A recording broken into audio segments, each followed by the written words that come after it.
Welcome to or welcome back to How to Change the World, the podcast that equips changemakers with the lessons, tools, and inspiration to drive meaningful impact. I am Catherine Alonso, and I am so glad that you're here. When we're in the middle of building something, a business, a movement, or even just a life that matters, it's so easy to get lost. Maybe something doesn't go our way, or our priorities shift, and suddenly the voices of self-doubt get louder. We start to wonder if we are even on the right path. That fog of uncertainty can make it hard to move forward, even when we know we're meant for more. I know that feeling so well, and my guest today knows that feeling well. And she's built her career around helping people move through it. Quinn Tempest is a business and brand strategist and the founder of Create Your Purpose, a movement empowering women entrepreneurs to build meaningful, sustainable businesses without sacrificing what matters the most. Through her community and her thought leadership, she helps women redefine success, trading burnout and busy work for businesses that fuel their purpose, well-being, and impact. Quinn and I first met in probably around 2015, working on a community-driven transportation initiative here in Phoenix, where we both live. From the start, I admired Quinn's storytelling talent and her deep focus on purpose, which is something that's always really resonated with me. And I had followed her career ever since. And then, of course, the pandemic happened and you lost touch with a lot of people. But coming out of the pandemic, she and I reconnected and we got together. And it was just after she had had her daughter. And we reconnected to talk about our journey as entrepreneurs, what we were building, what we were hopeful for, and what we were struggling with. And at the time, we were both going through these transition moments. And I remember sharing with her what I was struggling with, and in terms of just feeling kind of lost and not sure where I was headed. And she said something to me that I have carried ever since, and I have repeated to so many people. And that is that you cannot think your way to clarity. You have to act your way to clarity. And it informed the decisions that I made at the time. And I come back to it over and over and over. The idea has stayed with me because it's true for all of us trying to make change.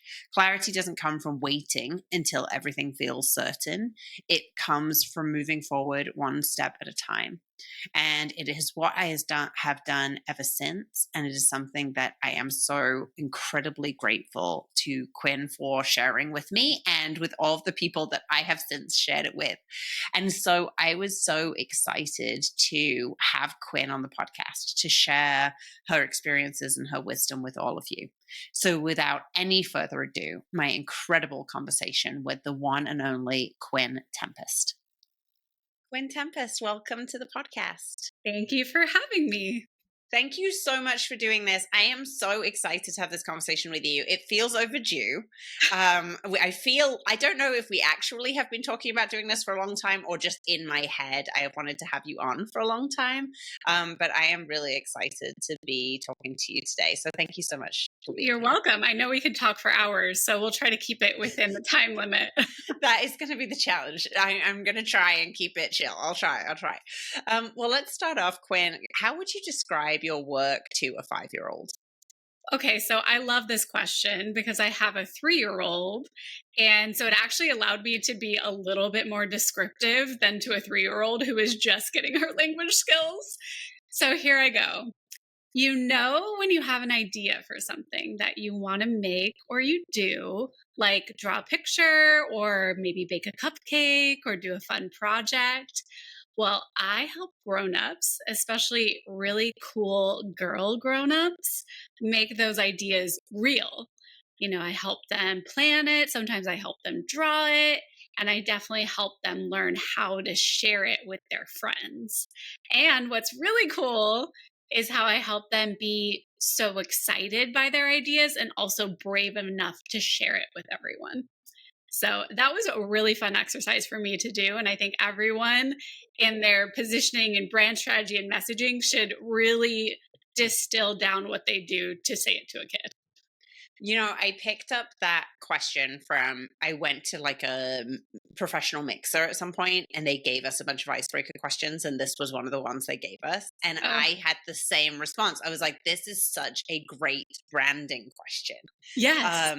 But to really distill down, like, what is it that you're helping people do? And the reason it's such a great branding question is you have to get really clear, but also if you're talking to a 5-year-old, you know that you have to make it a little bit interesting. Yes, So, yeah, I couldn't agree more. It's such a great question. And your answer is absolutely pitch perfect. And I'm really curious, Quinn, tell us kind of how you got here, because I know that you haven't always done this work. So what has the journey been like from where you started to where you are today? yeah. Well, it's been a long and winding journey, but I think there's been insights along the way and also at distinct moments over time. And I really started off in marketing, just like marketing, putting together campaigns, putting together strategies. And after a while, that morphed into the deeper place behind marketing, which I see as the brand. It's kind of that core beating heart. And marketing is really kind of the delivery service that sends it out to people. And so from there, I started doing brand strategy, working on either content marketing strategies and sharing kind of the deeper core message behind both the corporate brands and the smaller brands I worked with. And then I also just always loved working with women, especially women who had their own businesses. And then, especially women with their own businesses that had a deeper purpose to their work. And that's where I started to see that, my marketing background and my brand strategy background, and then also my deep interest in self development and yoga and mindfulness, it all kind of started to connect. And I found that there was a deeper layer that connected all of those other layers, which was purpose. And so over time, I found that starting at the core, which is your entrepreneurial why and your drive, was so essential to build clarity that would then extend to your branding, that would then extend to your messaging, that would extend into your marketing. And so really that was kind of like the through line for me was all of these layers kept getting peeled back until I got to the core of why people do what they do. And I've also found that so many people never go there. So many people never go that deep. And then my work really is about helping them start there and then build from the inside out. Because I see so often with my clients, whether frankly it's big or small, they're so focused on the external factors and all the what's I call them, the marketing, the strategies, the audience, all these different things, but it's not connected by anything. So really my whole business now is about helping people both connect with their why if they haven't or haven't in a long time, but then even more importantly, align their why and their what so that their why can drive their what, not their what's kind of not drive anything at all. So that was a little abstract, but it really just started marketing, branding, and then went deeper. And I think really now I'm in a place where I'm connecting all the dots and seeing how all of the layers are actually one. Well, you talk about helping female solopreneurs build businesses that work for them and not the other way around. And I'm curious, first of all, can you say a little bit more about that problem? But I'm curious if that aligns with this idea of your why driving your what. Oh, absolutely. Well, I think a lot of my clients, and frankly, me, myself included, is we got into business for a reason. Maybe it's to do what we do. Like maybe you got into business to be a designer or consultant or make change. But I think often with my clients who are solo business owners, there is an energy component to it. So where do you want to put your energy? And one of the terms that we often talk about with my clients and my collective members is this idea of a life first business, which is different than a lifestyle business. I'm sure you remember it like comes off as like you're a blogger who's like sipping wine on a Wednesday on a sidewalk cafe and you'll get to your business when you want to. But really a life first business is about centering like what you really want and where your time and energy goes. And oftentimes my clients are kind of having a reaction from their corporate lives or from this hustle culture that we all live in, and they want something different. But I think the issue is that we're still all within the systems and culture that we live in. And so, what I have found and why I say build a business that works for them, not for you, is that oftentimes where I meet my clients is that they literally feel like their business is running them into the ground. And they're actually not running their business. So maybe they started their business with this grand idea, this like vision and this purpose, but along the way, they start to lose sight of it because they equate doing more with doing better. And I think hustle has a purpose, right? You have to hustle to get a business off the ground. Like, let's be real, right? We all worked those late nights, those long weekends.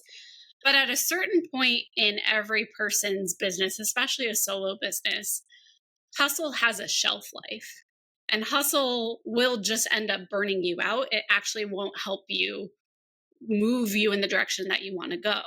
So until you can recognize that, and I found that especially women, they tend to not recognize it soon enough for so many reasons that we can get into, but they tend to just keep going and keep going until they hit a place of burnout. And so what I try to do is let them zoom out for a second, get out of the weeds, get out of the hustle, get out of the day to day, and ask themselves, is what you're doing today helping you get where you want to go a year from now? And oftentimes there's a disconnect between their vision and the actions that they're taking day to day. So, really, my work is about connecting those again, both from a business model standpoint, but all the way through to pricing, marketing, messaging. Because, like I said, like if that core why is not clear, the whats aren't going to be connected at all. I wrote it down. You just said hustle has a shelf life. And I was like, oh my gosh, that I feel like is the quote of the conversation, at least so far. So tell me a little bit more about what you mean by this idea of hustle having a shelf life. Yeah, well, I like to think of, especially with my clients, like looking at your internal operating system as an entrepreneur. And it's almost like your phone, right? Like we all have our phones and we get those notifications where it says you're due for an update. And oftentimes we ignore it for a while, right? Maybe for a long while. We've all been there when, we keep pressing ignore and then your phone starts to stop working or it's buggy or the apps crash. And you realize, you know what I need to do? I need to set it aside. I need to plug it in and I need to let the update run. And so compare that to business and solopreneurship, especially. If you're working in that frazzled state forever, you are actually not really moving forward. But so many people don't see that and they don't see it soon enough. So they keep doing that. And for a while, hustle works, right? We just talked about that. Hustle will work for a while, but at one point, it's actually going to be detrimental to the growth of both your business, but also the sustainability of you as an entrepreneur. Like, can you sustain this? So I call that kind of the frazzled operating system. And really what you want to be starting to move forward to is realigning it and really aligning how you operate internally as an entrepreneur with where you want to go. And so I like to capture people either at that frazzled state or a little bit beyond where they're stretched and they're at capacity, but they know it doesn't feel good. Because oftentimes, like at that point, I even have a client right now, she almost gave up on her entire business, but she's doing really great work. She's also working with like therapists and change makers and people who are doing great things who need her talents, but she was almost giving up because she couldn't operate in a way that would sustain her. So I think that's the thing is like hustle is good, but it has a shelf life. And you have to recognize when you need to basically upgrade your own entrepreneurial operating system to not burn yourself out, which is, part of our broader systemic issues that we have right now in our culture. For sure. And what does it look like, Quinn, in practice? If I think that a lot of us can identify with that idea of hustle and frazzle and burnout and can intellectually get down with the idea of, okay, I need a new operating system. I need to upgrade because I can't keep going at this frequency and I need to sort of change how I'm working. Changing how you're working can be easier said than done. And so what does it look like to actually make those changes? That's a good question. That's literally what I do, especially within my community, because we try to connect both the personal and the business strategy. But really, I think it's about pausing. Are you familiar with the overview effect at all? No. So I think it describes what needs to happen here really well. So it's this basically psychological phenomenon that astronauts talk about. So when they go out of orbit and they start to look back at the big blue marble of the Earth, they start to see it differently. They see it as something that needs to be taken care of. They see how everything is connected and that there's no borders and no boundaries. And it has a really big impact on them. And so that's often what I like to relate to this moment of pause or this moment of plugging in your phone is you really have to zoom out again.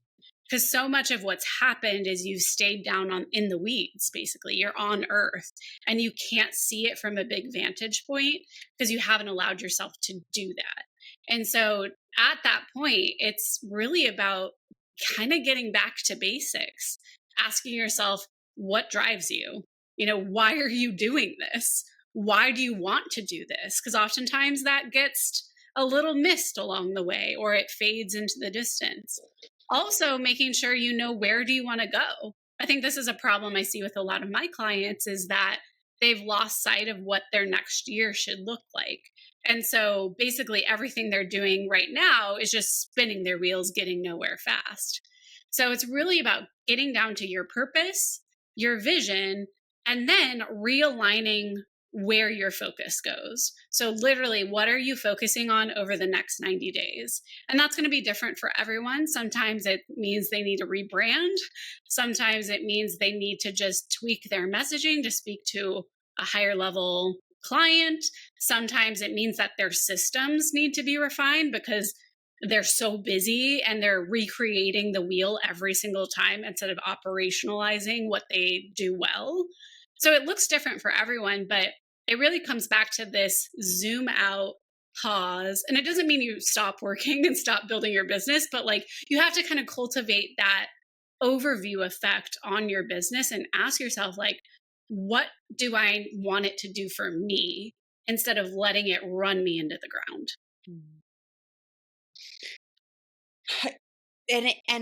It's funny, so often I feel like solutions to complex problems are surprisingly simple Yeah. and yet very difficult, right? Very Oh. difficult to do. And I, as an entrepreneur and a solopreneur, because I'm kind of both, I Mhm. have Javelina, which is a nearly 15-year-old company with a team, and then catherinealonso.com, which is where I house my personal branding and my consulting work, and that's a solopreneurship. So I have both. And one thing that I learn over and over and over and over in this entrepreneurial journey that I've been on is it's impossible to do these things completely alone. Oh, And for so, sure. if you're a business owner, if you're an entrepreneur, if you're a CEO, any kind of leader, if you're a team leader, if you're a manager, if you're a human, you need community. And I know this is Mhm. something that's really important to you, Quinn.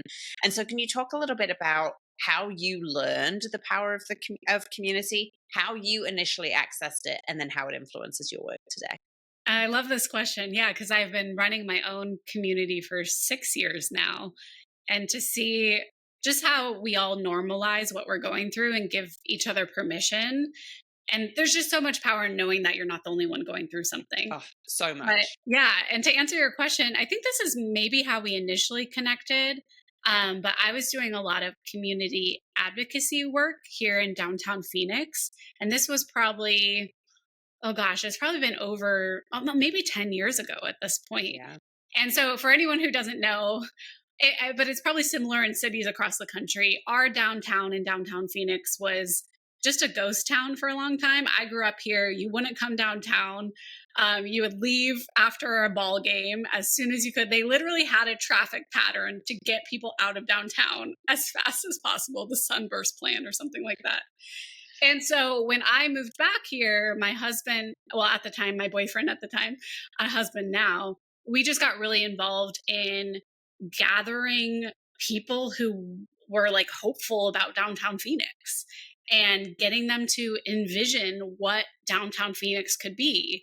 it kind of was born out of walking by empty lots in downtown and being like, you know what, that could be a community park, or this could be a grocery store. This was back when we didn't have a grocery store. So we turned it into a group called literally This Could Be Phoenix. And I did kind of the digital side, the branding side, the marketing side. He's an architect, so he would literally take that empty lot and envision what it could be. And we would gather community input in order to do that and then get feedback, like create a discussion. We started hosting events. We had a film screening, and it was so fun. And it really showed me the power of community, because not even just in changing people's minds, because I think that was part of our goal, was to change the narrative around downtown Phoenix, because it was perceived at the time as unsafe, not fun. You leave as soon as you get out of a show or whatever. Well, we were part of a moment where a lot of groups were doing that. And then secondly, we even got some tangible wins. Like I remember being the spearhead for a letter that got like 10 different community organizations to get in a crosswalk, a hawk, at a very busy intersection to connect downtown to our outlying neighborhoods. And I think that was really the moment where I saw the power of community coming together, like literally local community, to make change. And not even just physically, but also in the minds of so many people, which I think is part of the work of change making. So that was really kind of it. And a lot of it was online too, because it was really the way that we could all connect each other. And I remember we would go to coffee shops and people would be like, oh, you're the This Could Be Phoenix people. And we're just so proud that people were excited about like urban revitalization, So I think like it was only a couple of years after that I started my collective. And I think it was like really based in that experience of seeing people come together. And my collective is really rooted from a philosophy of really building your business from the inside out and doing what matters most to you and doing it with other women. So I definitely see the parallels of like a movement-based community that happens to use online tools to bring people together. I love that. And can you share, Quinn, maybe an example of where you've seen the power of this community for the members of your community? Oh gosh, yeah. It's hard because it's like every day, right? But Many examples. Yeah, I think the biggest thing I can point to is we host events, and it's all women solopreneurs, many creatives, coaches, consultants. And they'll come to an event and they'll say, I almost didn't come today. But then they listen and they learn and they hear something that is exactly what they're going through. Like they're handling a hard client project, or they're struggling with their pricing, or they're really feeling like an imposter in stepping into a new offer that they're creating. And they hear someone say something, and then by the end, that person that didn't think they should come today feels like a weight lifted off their shoulders. Like, oh my gosh, I'm not the only one. I'm not alone in this feeling. And also, she's getting through it. And she gave me an idea on how I can get through it. And to me, it's like those little moments that are so meaningful. And that's just like one thing, there's like very strategic, tactical stuff. But to me, it's like the relief and sense of belonging that you're not alone. Because part of why I frankly created this, I'm sure you've heard the phrase like create what you wish existed. Like probably for the first, 8 years of my business, like the only person I could talk to that was an entrepreneur was like my dad, and he had a law firm in the 80s, like it's a very different thing. So like it's something I wish I had, because I would have basically not gone through all this stuff that I did, because I can see someone like starting to go through it and then they come to a call or they ask for support in the forum and they just like cut right through it and it's no big deal. And for me, that was, 10 years of misery. Of misery. And it's such a powerful thing that you're offering people to have access to, Quinn, because that is exactly true. And I have that experience almost every week where, I'll sign up for a webinar or going to a networking event or going to a peer event. And those are the things when you're stretched thin and exhausted, those are the things that are easiest to cancel out. Mhm. And I don't always force myself to go, but sometimes I force myself to go and I never, ever, ever regret it. And I Mhm. was just thinking today that one of the best things, and I get to do this in my work too, is when I'm working with somebody either, in a paid capacity or even they're just listening to the podcast and they feel they have lost hope or they're feeling hopeless around a specific thing, whether it Mhm. might be a problem they have in their business or just the state of the world at the moment. And then through listening to a podcast episode or utilizing something that we've created through Javelina or through our work together in a paid capacity, whatever it is, they feel some hope that this Mhm. actually is a figure outable thing. Yes. That is such an incredible gift. And the fact that I get to do that professionally and help people and then also receive that professionally. And when I'm on the receiving end of that from other people, it is this incredible tool that I feel like is more often not fueled by micro connected communities that exist online and offline. Mm. No, I love that. I've had moments like that too, and it makes it all worth it, right? It Like does. to see someone light up. And that's what I loved about your explain your business to a 5 year old, because I thought about, okay, well, what do they actually do? They bring their ideas to life.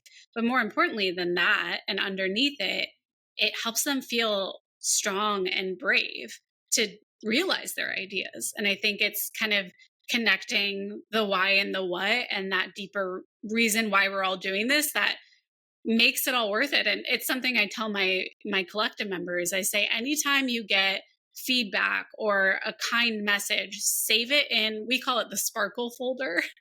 Save it in a folder, like save it so that you can return to it, because this world and being in business will continually knock you down. It's just a fact. But if you have basically a tool to help remind yourself in those hard moments of what you did well, what matters to you, and why you're doing this, then keep that and save that and keep building it. And it doesn't mean that it'll make it instantly go away. I'm not saying that, but it'll help you ride the wave a little bit smoother and stay on the board, I guess. Right, exactly. Stay in the fight, exactly. Well, Quinn, I want to talk to you a little bit more about how solopreneurship and entrepreneurship are good vehicles for making change in the world. But before we do that, let's just take a quick ad break.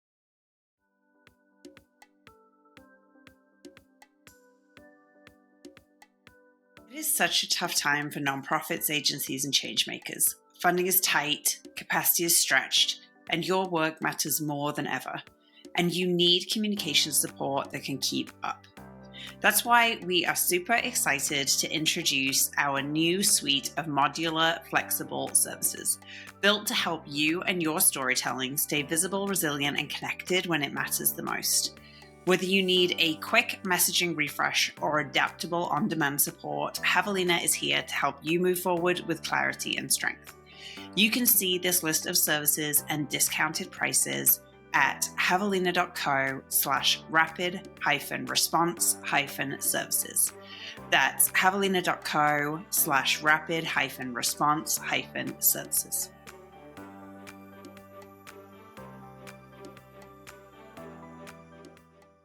Okay, so something that I think unites us is this idea that business, entrepreneurship, solopreneurship are fantastic vehicles for shaping change, shaping our communities and creating change in the world. It's Mhm. been sort of the accidental guiding light of my career. And I'm really excited to ask you and to pick your brain a little bit about how you found this idea and why you think that is.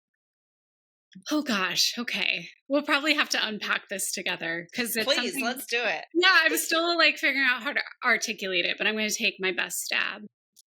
But to me, entrepreneurship, especially solopreneurship, is personal before it's anything else. It's one of the few places in our economy and economic system where someone can notice a problem, feel something about it, and then actually create and build something different in response and do it very nimbly.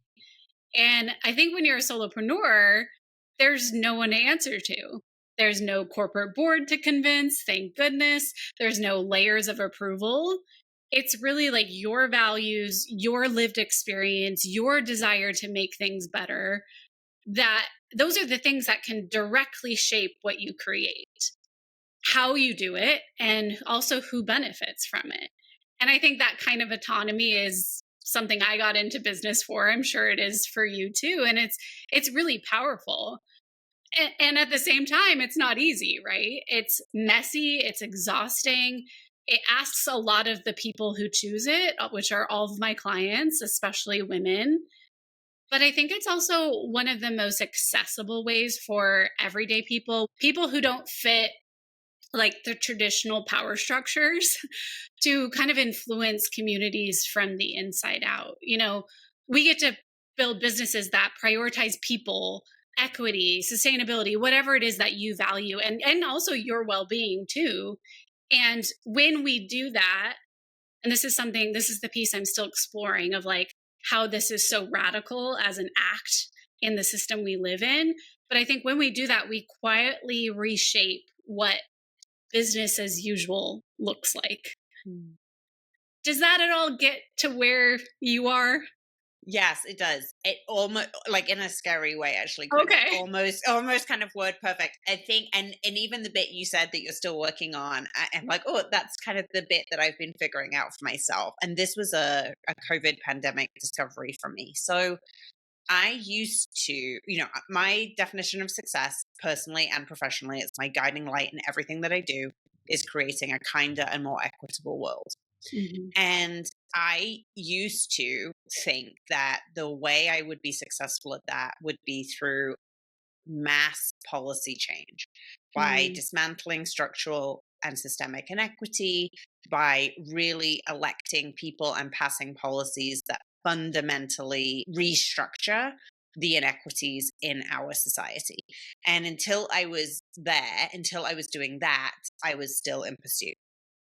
And that was both a really big, beautiful ambition that drove me and quite a heavy weight to carry. Yeah. Because, until I was successful at that in my own narrative, I was failing. And what really taught me my philosophy of change really changed was during a pandemic. And I don't know how many employees we had at that point. Let's say it was 10. Went into the pandemic as a small business and a marketing agency. And a lot of our work, particularly at that time, was driven by supporting organizations' in-person interactions. And so cancellation of events, halting of door-to-door interactions during elections. 2020 was an election year. It really stopped a lot of the stuff that was core service for us and our economic engine. And so going into the pandemic, I really had so much fear around what it would look like for our business. I felt like I couldn't see the end point. And at some point, what I realized was, and it was during a run and it kind of clicked with me, I was listening to a business podcast and I realized I have these 10 people on my payroll and by extension, their families, because they all in some way utilize this job to support their families, that I can just dedicate myself to supporting these 10 people, that I will be making the world kinder and more equitable for them.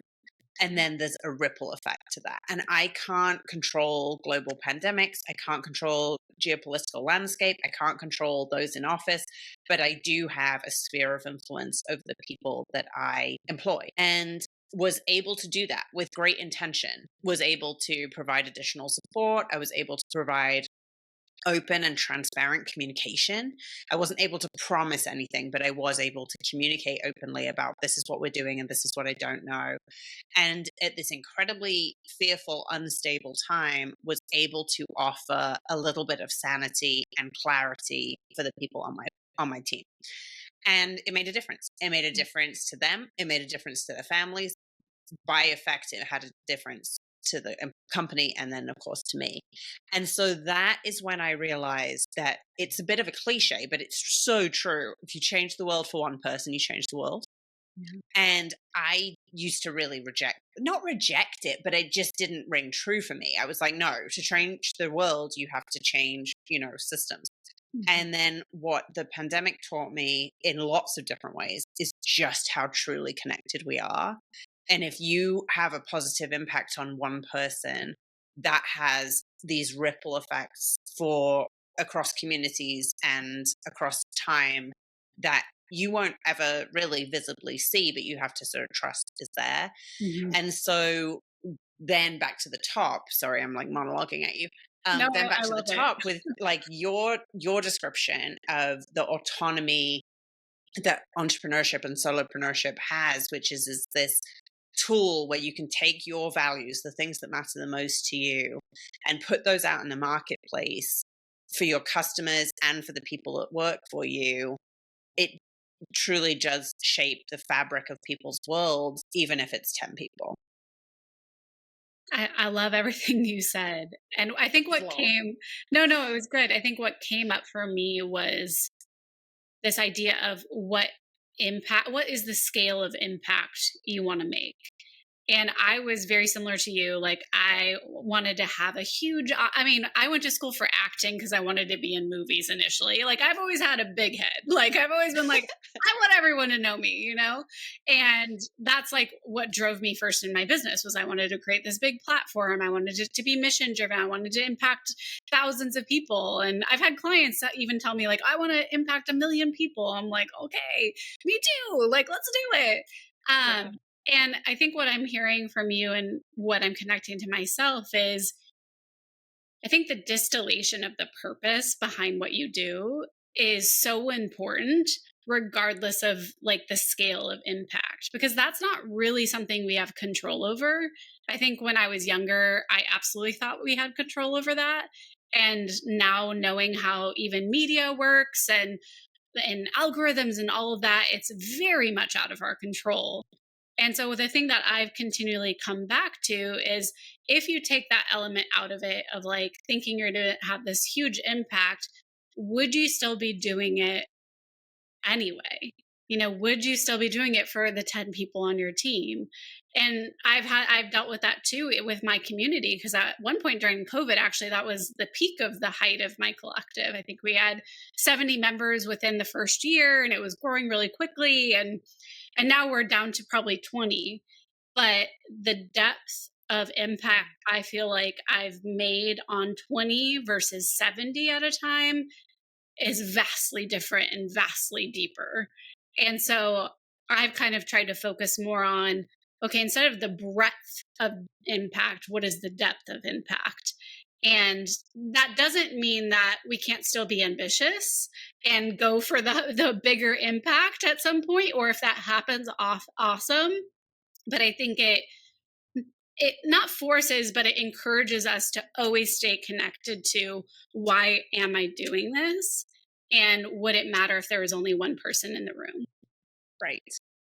I think too, Quinn, in what you said, there's something there about the difference between process and outcome. Oh, and as a runner, you know that. Right. Well, right. And I think this is how running taught me this is Mhm. that I used to, obsess about outcomes. And when you're a young runner, you can do that.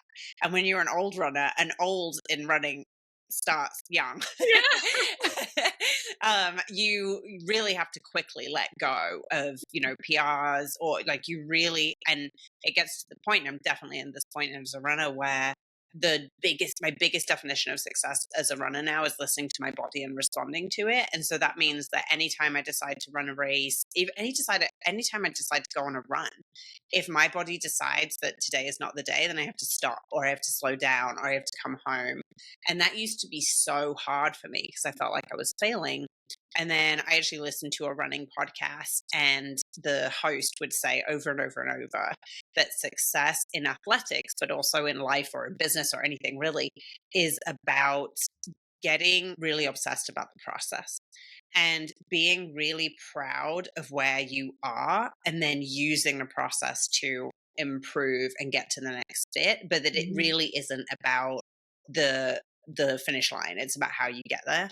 And it took me a long time to make that change, but it's probably one of the best things I've ever done for my body, for my life, for my running, and for my work, because now I do have goals. I do have goals, and I am ambitious, and I am still driven by this idea of a kinder and more equitable world.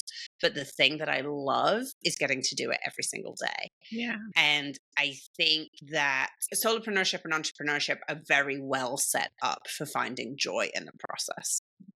Oh yeah. I like to think, since we're going on the fitness methodologies here or metaphors, like I look at running a business, whether by yourself or with a team, as like the ultimate yoga pose. You know, you're like in downward dog, your arms are buckling, you have the sweat dripping down your face. And what you are asked to do in that moment is to breathe and to find calm. And that to me is business in a nutshell. Like you will be in the hardest situations and you have to find equanimity, you have to find purpose, and you have to find, like you said, joy. And it's some days you can't, and some days you can. And I think it's that consistent, continual process. And I also think the cool thing about entrepreneurship, especially solopreneurship, is like how much you learn about yourself. Like this is like the ultimate self-development tool. It's like a boot camp, a yoga class, and a therapy session all rolled up into one. And in a way that can sound very self-centered, but I think because what we're talking about is change making and making a difference, well, you have to know yourself in order to help other people and in order to make a change. So I find that interplay of learning yourself and making a difference to be very exciting and like so worth it. I completely agree. I couldn't agree more. And I've also struggled with that a little bit because I get so much enjoyment out of it. I'm like, oh, is this like good enough work? You know, is this hard enough? Like, should I be You get to doing decide something that, else? right? You get to Well, decide. I guess so. I think like there's just this again, this comes down to sort of our cultural norms of this idea that if you're enjoying it, it's not hard. Yeah. Or No, it's I not get hard enough. And what I've come to find actually is that when you, and this might be the way I interpret your definition of a life first business, is a life first business allows me to enjoy the majority of the work. That doesn't mean there's not hard days and there's not like Mhm. things that I have to force myself to do, but for the most part, it's an enjoyable thing for me to do. Well, yeah, and I think part of the joy too comes from you defining what that is. Because so like even, you know, my husband works a normal 9 to 5, and it's not that he's unfulfilled by any means, but he doesn't get to dictate what his day looks like. He doesn't get to dictate what's on his plate. And there's also a lot of freedom in that too. And you know, I had my daughter 3 years ago, and there's been multiple times since I had her where I've questioned if I can keep doing this. And when I say doing this, it's steering my own ship. You know, it's making those decisions, it's thinking ahead, is forcing myself to do you know, it's no one's handing me what I'm doing. I am generating it 100% on my own. And sometimes that is just freaking exhausting. And I don't, you know, I've had clients like go back into a 9 to 5, and I give them all the props and all the encouragement and no shame. It's like, it's just not for everyone, because it's really the totality of who you are as a human rolled up into your business. And sometimes it just catches up to you. Yeah. And, you know, there are many challenges to having your own business. And one of them is that there is just less structure for supporting you when you can't do everything. And that is just a fact. And so I'm curious what your transition did look like of becoming a mom for the first time, and what that looked like for you as a business owner. And also, like you said, you know, multiple times you thought maybe I don't want to do this. So where are you at? Mhm. How have you navigated those moments, and where are you at with it now? Oh, I'm still navigating those moments, but you happen to catch me on a good day. No, it's definitely been like a back and forth for a couple of years. The good thing was that I went into all of this with my eyes wide open, and I did, starting 5 years before I even had my daughter, I started shifting my business model purposefully. So I used to be 97%, all my revenue came from one-on-one services. Within a few years, I started shifting that, and now it's much more diversified. So it's not reliant on just getting clients all of the time. But it doesn't mean that I'm necessarily at the same revenue levels as I was before. But that has really helped to allow me a little bit more flexibility to both when I was on an extended maternity leave, go through that, and also in rebuilding the business. But I'll tell you that first year was just survival. I was still like just running what I had built before. The second year started to be like questions like, is this how I want to do it? Does this feel good anymore? And I think the biggest thing that has come out of moving into the third year is I've just felt such a big identity shift. And it's interesting to like look back, and still like, all my stuff is still live, like my website and all of that. And I'm like, I cringe. I'm like, oh, I can't believe I wrote it like that. I can't believe those are my photos, you know? And I've gotten to the point where I don't criticize it too much because it served its purpose. But what I've been really working on is building the clarity for myself for what's next. And that's hard to do because that's what I do for my clients, especially through transitions and positioning and helping them get clarity on their brands. But to do it to myself is like a whole other thing. But I think that's been good of like really seeing myself differently and also trying to define like what this next stage looks like. But I'll tell you, like, the weirdest thing is kind of what we were talking about before with running, of like the outcomes versus process. I would say pre my daughter, it was all results, all outcomes. Like that was all I cared about. And I've almost been forced to not be as attached to that. And that has been the most like earthquake underneath my feet over the past couple of years, especially when I took a self-funded maternity leave and it was extended. And then I came back to my business and I was like not making as much money anymore. And like that was really difficult because I had always equated my self-worth with my revenue, even though I didn't know it. And so this whole new season has been kind of like getting beyond that and kind of doing everything we talk about, everything I teach, practicing what I preach, like getting back to like, what do I really want to do? What really drives me? And I do think I've gotten to a point of having some answers, and now it's just about implementing it. And I'm realizing that everything takes a lot longer now. So having grace around that process too. It's like I'm reading a book on self-compassion because that is really what I need right now. I just met with somebody this morning and we were talking about challenges in her organization and how I might be able to help. And I said, as I was leaving, I was like, I really think if you want to start taking action right away, there's really one thing that you need to do, and that is give yourself more grace. Yeah. And because I said, these challenges you're experiencing are very common, and this isn't just you, and you are not failing, and give yourself more grace. And she said, I know that to be the case. And she said, I give that advice to my kids, I give that advice to my coworkers, I give that advice to my clients, and I just find it very difficult to practice myself. And I was like, girl, same. But I think that it all starts with like how you speak to yourself, and just being your own biggest fan rather than your own biggest critic is always going to help. So Quinn, I'm curious, when you think of your work, what change would you love to see in the world? Like, what is your greatest idea of success for the work that you do?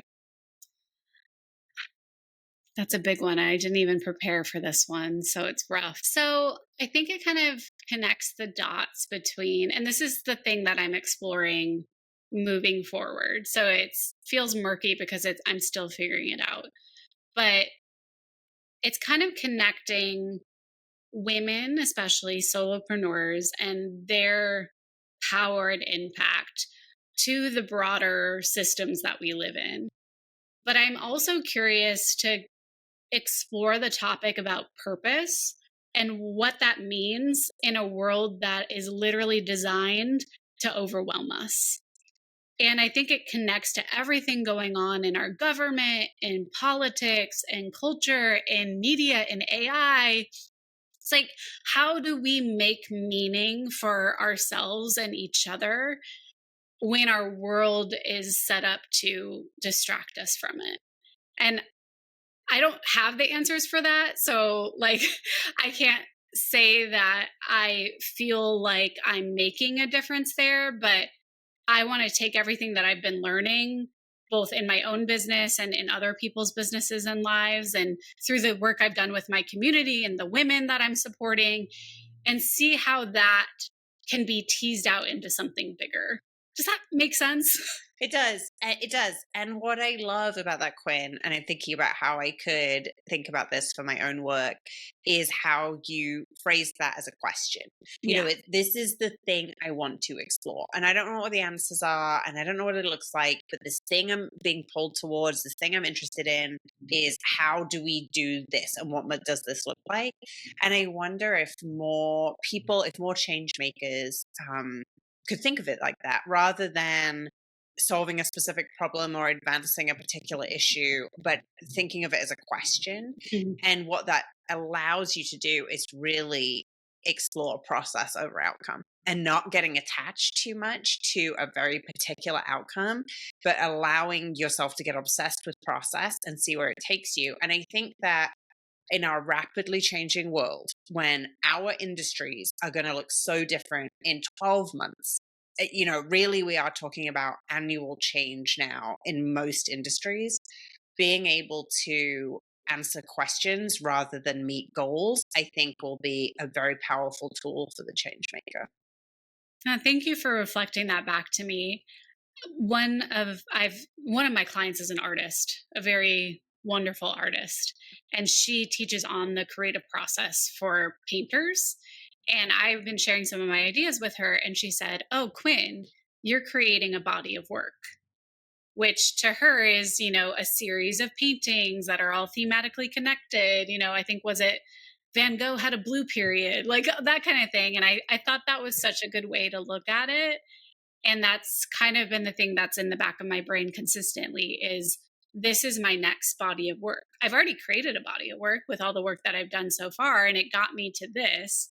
And I think it's definitely connected to becoming a mom and seeing all the greater issues around that, and seeing how the women I support have been impacted. But I think that's kind of what I'm moving into is I'm going to create a body of work, and it will likely have more questions than answers. But I think I want to have the role of asking them and helping people think through them, even if I don't know what the outcome is. Yeah. And being a fantastic asker of questions is a really great skill. And to have that skill and to lend that skill to the audience that you serve and in the realm of change making that you're focused on is a really beautiful thing. And I'm really grateful that you're doing it. Thank you.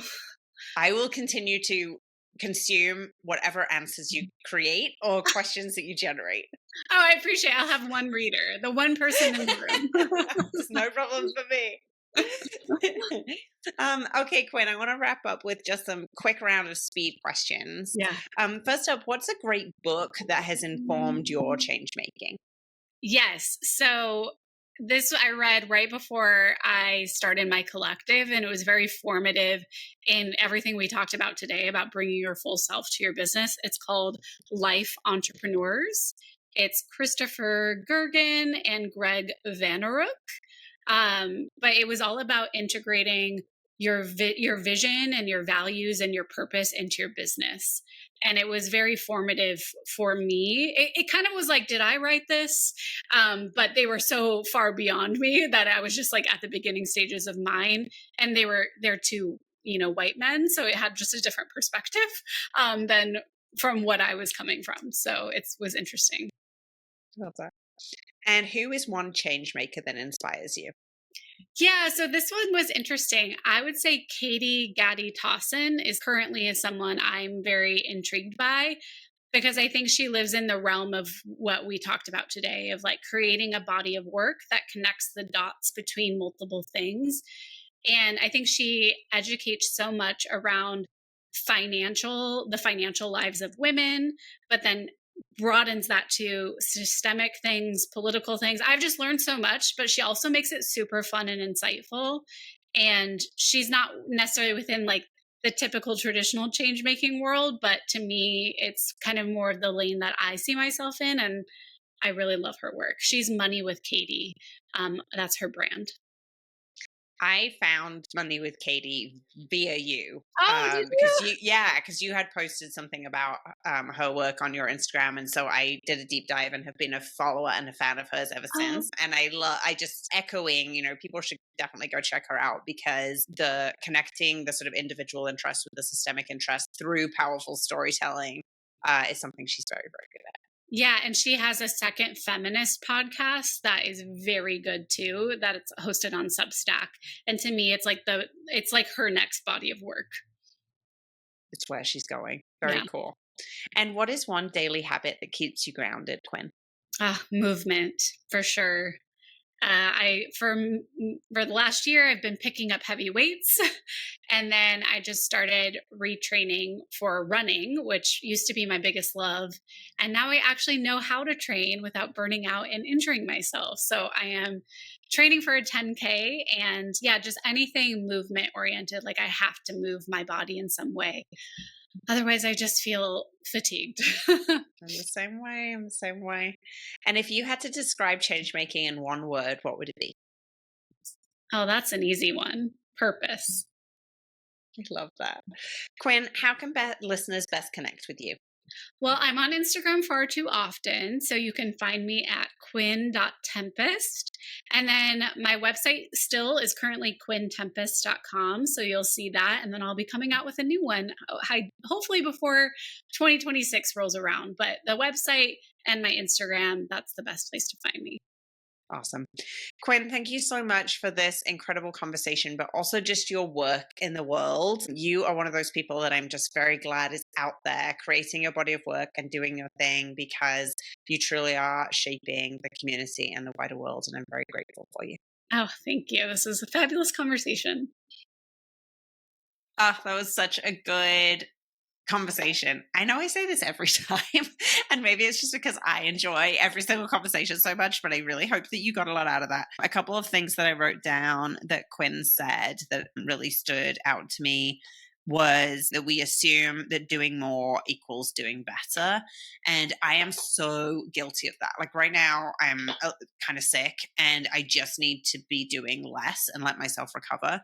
And it's been going on longer than it should, and I keep telling myself, like, the soundtrack in my head is, you need to do more, you need to do more, because I have this such fixed narrative that if I'm doing more, I'm doing better, and if I'm doing less, I'm failing somebody, I'm failing a priority or a person or a project or a client. And that is not a helpful narrative, and I really, really have to unpick this for myself. I need to figure that out. Quinn also said that hustle has a shelf life, which is just such a great way of reinforcing the same point, that hustle will work for a certain amount of time, but you will burn out, your body will burn out, your team will burn out. You have to find more sustainable ways for doing things. And when you get to that point, it means that whatever operation system you're using needs an upgrade.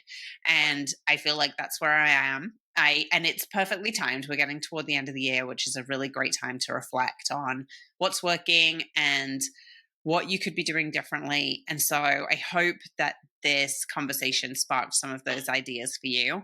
If it did, I would love if you would just drop me a note, Catherine@javelina.co, and let me know, what resonated, what did you love? And then we are planning out our guests for next year. So if you could tell me what kind of guests you want to hear from, I would just absolutely love to hear from you. Who do you want on the pod? What topics are you interested in? What problems do you have? What questions do you have? Tell me what questions you have about your change making work, and I will find the perfect guest to come on and answer it for both of us. Thank you, as always, so much for being here. And until next time, I cannot wait to share another story of change with you.